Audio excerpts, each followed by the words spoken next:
जी तो स्टूडेंट्स, हम लोग डिस्कस कर रहे थे मैनेजमेंट की डेफिनेशन।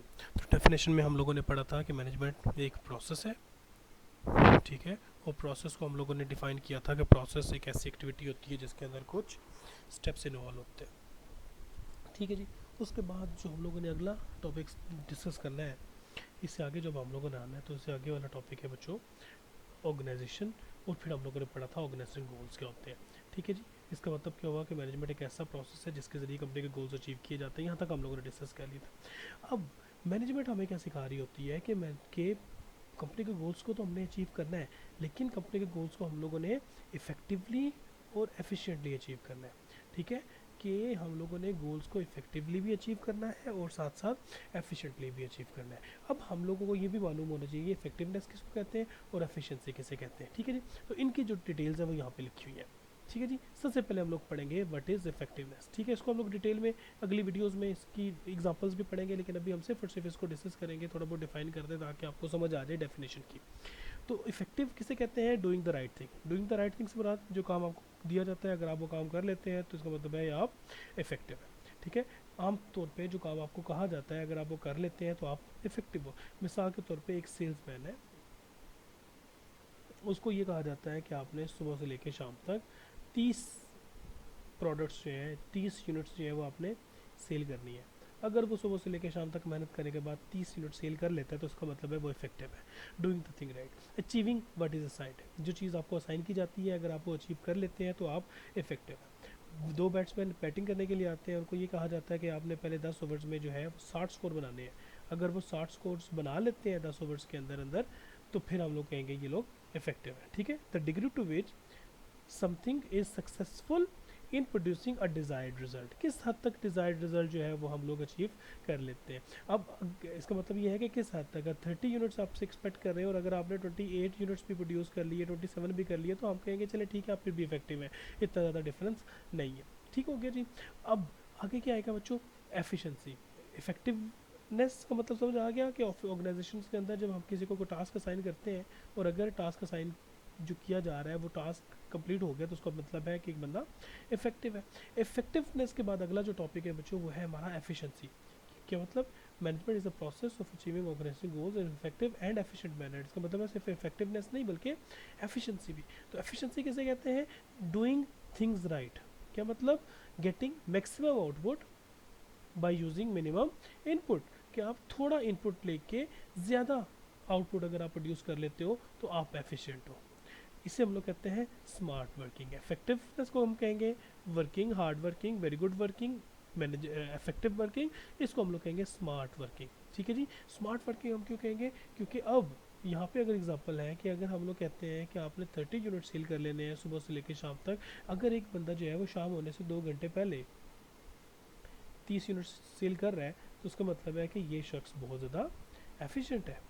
बिल्कुल इसी तरीके से 10 ओवर्स में जब हम एक्सपेक्ट करते हैं और हम ये कहते हैं कि आपने 10 ओवर्स में 60 स्कोर बनाने हैं और हमारे बैट्समैन जाके 60 के बजाय 10 ओवर्स में 75 स्कोर बना लेते हैं, 70 प्लस कर लेते हैं, तो इसका मतलब क्या हुआ कि वो एफिशिएंट है। यानी कि जो हम उससे उनसे एक्सपेक्ट कर रहे हैं उन एक्सपेक्टेशन से ज़्यादा बढ़ के वो परफॉर्म कर रहे हैं। इसका मतलब है वो कम यूनिट्स को प्रोड्यूस कर रहे हैं, रिजल्ट जो है उनका बहुत अच्छा आ रहा है, लेकिन जो यूनिट्स है, जो रिसोर्सेज है वो बहुत ज़्यादा कम लग रहा है। कम टाइम लगा के कम रिसोर्सेज अगर आप यूटिलाइज़ करके ज़्यादा प्रोडक्शन ले आते हो, ज़्यादा रिजल्ट ले आते हो, ज़्यादा अच्छी आउटपुट ले आते हो, तो आप एफिशिएंट हो, ठीक हो गया जी। अब हम लोग दोबारा ऊपर आ जाते हैं। ये देखिए, management is a process of achieving organisation goals in effective and efficient manner. इसका मतलब क्या हुआ कि मैनेजमेंट एक ऐसे अमल का नाम है, एक ऐसे प्रोसेस का नाम है जिसमें हम लोग कंपनी के गोल्स को अचीव करते हैं। ना सिर्फ अचीव करते हैं बल्कि इफ़ेक्टिवली अचीव करते हैं और एफिशिएंटली अचीव करते हैं, ठीक है जी। ना सिर्फ इफ़ेक्टिवली बल्कि एफिशिएंटली। तो इसका मतलब क्या हुआ कि अब हमारे कंपनी के जो गोल्स हैं वो अचीव तो हो रहे हैं लेकिन इफ़ेक्टिवली और एफिशिएंटली अचीव हो रहे हैं। तो अब एक और क्वेश्चन यहाँ पे पैदा होता है कि अगर हम चाहते हैं कि हम इफेक्टिवली और एफिशिएंटली कंपनी के गोल्स को अचीव करें तो ये कैसे अचीव करेंगे? हमें काम करना पड़ेगा, यूटिलाइज करने पड़ेंगे 4 फंक्शंस। और वो 4 फंक्शंस कौन से हैं? Planning, organising, leading and controlling. तो ये एक, ये दो, ये तीन और ये चार, ये वो 4 स्टेप्स हैं बच्चों जो मैनेजमेंट के प्रोसेस के अंदर इन्वॉल्व है। प्रोसेस हमने भी पढ़ा था, then activity that involve some steps. तो वो मैनेजमेंट के कौन से 4 स्टेप्स हैं? वो है प्लानिंग, ऑर्गेनाइजिंग, लीडिंग और कंट्रोलिंग। ठीक है जी, समझ आ गई। अब हम लोग ओवरऑल पूरी की पूरी डेफिनेशन को एक बार दोबारा से पढ़ते हैं और फिर हम लोग प्लानिंग ऑर्गेनाइजिंग की तरफ आते हैं। अब सर देखें कि मैनेजमेंट एक ऐसी एक्टिविटी को कहते हैं जिस एक्टिविटी के अंदर हम लोग कंपनी के गोल्स को अचीव करते हैं। ना सिर्फ कंपनी के गोल्स को अचीव करते हैं बल्कि कंपनी के गोल्स को इफेक्टिवली और एफिशिएंटली अचीव करते हैं। और कंपनी के गोल्स को इफेक्टिवली और एफिशिएंटली अचीव करने के लिए हमें क्या किन चीज़ों का सहारा लेना पड़ेगा? 4 फंक्शंस को यूटिलाइज करना पड़ेगा और वो 4 फंक्शंस हमारे सामने मौजूद हैं। Programming, planning, organising, leading and controlling. और इसकी मैं शॉर्ट फॉर्म जो है वो आप लोगों को बताया करता हूँ, वो होती है POLC। और ये जो POLC है इसको भूलना नहीं है। कभी भी हम लोग ये नहीं कहेंगे कि प्लानिंग जो है वो पहले आएगी और दूसरे नंबर पे लीडिंग आएगी, तीसरे नंबर पे कंट्रोलिंग और चौथे नंबर पे ऑर्गेनाइजिंग। नहीं, पहले नंबर पे प्लानिंग, दूसरे नंबर पे ऑर्गेनाइजिंग, तीसरे नंबर पे लीडिंग और चौथे नंबर पे कंट्रोलिंग। ये तरतीब रहनी है इसी तरीके से जिस तरीके से मैंने आपको बताई है, और यही इसी तरीके से ऑर्डर रहेगा। ठीक है, सबसे पहले हम लोग प्लान करेंगे, फिर ऑर्गेनाइज करेंगे, फिर लीड करेंगे और फिर कंट्रोल करेंगे। ठीक है जी। अब हम लोग ये जो 4 फंक्शंस हैं मैनेजमेंट के, ये भी हम लोग अगली वीडियो में डिटेल में पढ़ेंगे नेक्स्ट वीक के लेक्चर्स में, लेकिन थोड़ी सी इसकी नोहाव हमें होनी चाहिए, तो इसलिए हम लोग यहाँ पे स्टार्ट करने लगे हैं जी। सबसे पहले हम लोग पढ़ेंगे मैनेजमेंट का जो सबसे पहला फंक्शन है वो है प्लानिंग। प्लानिंग किसे कहते हैं बच्चों? प्लानिंग का मतलब होता है मेकिंग स्ट्रेटजीज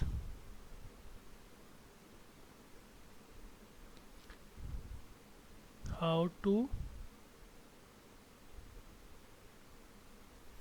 अचीव गोल्स। क्या मतलब? प्लानिंग का मतलब होता है वो स्ट्रेटजीज बनाना जिनके ज़रिए हम ये डिसाइड करेंगे कि गोल्स कैसे अचीव किए जाएंगे। तो बच्चों हम लोग ये पढ़ रहे थे कि मैनेजमेंट में सबसे पहले यहाँ पे जब ऊपर आते हैं तो हमने पहली लाइन में ही यहाँ पे लिखा हुआ है कि कंपनी के गोल्स को अचीव करना है। तो इसका मतलब क्या हुआ कि हम लोगों ने गोल डिसाइड कर लिए।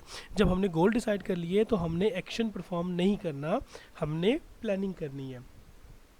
ठीक है, हमने एक्शन परफॉर्म नहीं करना, हमने प्लानिंग करनी है। और जब कभी भी प्लानिंग की बारी आती है तो मैं हमेशा अपने स्टूडेंट्स को अमेरिका के एक फॉर्मर सदर है, प्रेसिडेंट है जिनका नाम था अब्राहम लिंकन।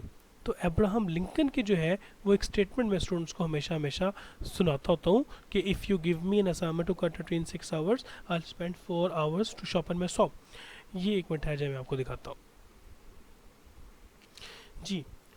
तो स्टूडेंट्स ये अब्राहम लिंकन है और अब्राहम लिंकन क्या कह रहे हैं कि give me 6 hours to chop down a tree and I will spend the first 4 hours sharpening the axe. इसका मतलब ये हुआ कि अगर आप मुझे एक असाइनमेंट देंगे कि मैं 6 घंटे लगा के दरख्त काटूं तो मैं 4 घंटे लगा के उसके कुल्हाड़े को तेज़ करूंगा। ये जो स्टेटमेंट है इस स्टेटमेंट में हमें क्या सिखाया जा रहा है कि अगर आप लोगों का प्रोजेक्ट जो है स्टार्ट कर रहे हैं, कोई एक्टिविटी स्टार्ट कर रहे हैं, तो 60% के करीब जो टाइम होगा वो अपने प्लानिंग को देना है। ठीक है, इसकी हम कई एग्जांपल जो है वो पढ़ा करते हैं। और एक और जगह पे मैंने कहीं लिखा हुआ पढ़ा था जिसमें लिखा हुआ था कि गोल्स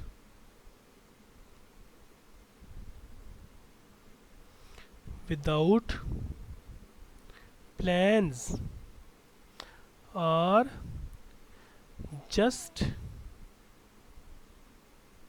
डिज़ायर्स। ठीक है, तो ये जो है ये गोल्डन वर्ड्स हैं जो कि हम लोग प्लानिंग के हवाले से किसी को भी समझा सकते हैं या अपने लिए समझ सकते हैं कि गोल्स बना लिए आपने, लेकिन उन गोल्स को कैसे अचीव करना है प्लानिंग किए बगैर अगर आप लोग कोई काम करेंगे तो कामयाबी नहीं होगी। और अगर आप प्लान नहीं कर रहे तो गोल्स जो है वो सिर्फ और सिर्फ डिज़ायर्स होंगी, आपकी वो हसरतें होंगी, ख्वाहिशात होंगी जो कि कंप्लीट नहीं हो पाएंगी। ठीक हो गया जी। तो प्लानिंग का मतलब क्या हुआ कि हम लोगों ने आंसर ढूंढना है व्हाट टू अचीव का। और यहाँ पे हम लोग कहेंगे कि जो भी हम लोगों ने गोल डिसाइड किया है उस गोल को हम लोगों ने कैसे अचीव करना है, उसके लिए स्ट्रैटेजीज़ बनाना और उसके लिए मुख्तलिफ़ किस्म की पॉलिसीज़ बनाना। ठीक है, मेकिंग स्ट्रैटेजीज़ और उसके साथ साथ making policies how to achieve the goal. ठीक है जी। तो अब यहाँ पे अगर हम लोग एक एग्जांपल को फॉलो करें तो यहाँ पे लिखा हुआ है जी, एग्जांपल लिखी हुई है मेलिसा की। ठीक है जी। यहाँ पे मेलिसा की एग्जांपल लिखी हुई है, हम इसी को लेके चलेंगे आगे 2-3 और जो हमारे ऑर्गेनाइजिंग और लीडिंग की तरफ भी। Let's say Melissa is the marketing manager has a goal of increasing sales during the month of February. अब मेलिसा जो है उसने गोल डिसाइड कर लिया, ठीक है, कि हम लोगों ने फेब के अंदर अपनी सैलरी, अपनी जो सेल्स है वो बढ़ानी है। ठीक हो गया जी। इसका मतलब है कि जनवरी में और पिछले दिसंबर में जो हमारी सेल्स थी उस सेल्स से हम लोगों ने इस मरतबा ऊपर की तरफ शिफ्ट करना है, इंक्रीज़ करनी है। ठीक है, ये तो हमारा गोल हो गया। अब जब गोल सेट हो जाता है तो उसके ऊपर बाद में हमने पहले जैसे मैंने बताया था बच्चों, हम लोगों ने एक्शन ही नहीं परफॉर्म करना, बल्कि उसके बाद हम लोगों ने काम करना है, वो काम है प्लानिंग करना। हमने प्लान्स बनाने हैं। क्या प्लान बनाएंगे? Number 1, Melissa need to first spend time mapping our necessity our out mapping out the necessary steps she and her team of sale representative must take so that they can increase sales numbers. सबसे पहले तो वो ये देखेंगे कि कौन कौन से ऐसे नेसेसरी स्टेप्स हैं जिनके ज़रिए हम लोग अपनी सेल्स को इंक्रीज़ कर सकते हैं। वो करने के बाद the steps might include increasing advertising. Plan करेंगे कि क्या हम लोग अपनी एडवर्टीजमेंट गोरिल्ला एडवर्टाइजमेंट करें। गोरिल्ला एडवर्टीजमेंट भी आपको इंशाल्लाह डिटेल में आगे जाके पढ़ेंगे, बताएंगे। इन अ पर्टिकुलर रीजन, किसी खास जगह पे जो है वो हमारी मार्केटिंग कम है जिसकी वजह से हमारी सेल्स कम हो रही है। अगर वहाँ पे अगर हम लोग अपनी मार्केटिंग ज़्यादा कर देंगे, ज़्यादा एड्स दे देंगे, ज़्यादा इश्तिहारात देंगे तो शायद हम लोग जो है वो कामयाब हो जाएँ और लोग ज़्यादा खरीदने लग पड़े। Placing some item on sale, ठीक है जी, कुछ चीज़ें जो है उनको सेल पे रखते हैं। सेल से मुराद ये है कि उसकी प्राइस को ज़रा कम कर दें। ठीक है जी, 800 रुपये की अगर कोई चीज़ है तो हम लोग उसको काट के लिख दें जी 20% डिस्काउंट लगा दें। तो ये जो 20% ऑफ लगा देंगे तो ये क्या होगा, ये भी एक तरीका होगा जिसके ज़रिए हम लोग प्राइसेस को कम करके अपनी चीज़ें, अपनी जो सेल है वो बढ़ा सकते हैं। Increasing the amount required, increasing the amount of required customer to sales representative contact. ठीक है जी, जो सेल्स रिप्रेजेंटेटिव होता है उसका जो कांटेक्ट होता है कस्टमर के साथ, उसको हम लोग बढ़ा दें। बार बार ज़्यादा से ज़्यादा कस्टमर को आप डील करेंगे, ज़्यादा से ज़्यादा कस्टमर के साथ आप ताल्लुकात बनाएं। ये सारे के सारे पॉइंट्स बच्चों क्या है, ये सारी की सारी चीज़ें जो हैं वो हमें बता रही हैं कि हम किस तरीके से प्लानिंग है कि किस तरीके से हम अपनी जो सेल्स है वो हम लोग बढ़ा सकते हैं जी। ठीक है जी, बाकी जो है वो हम लोग अगली वीडियो में पढ़ते हैं।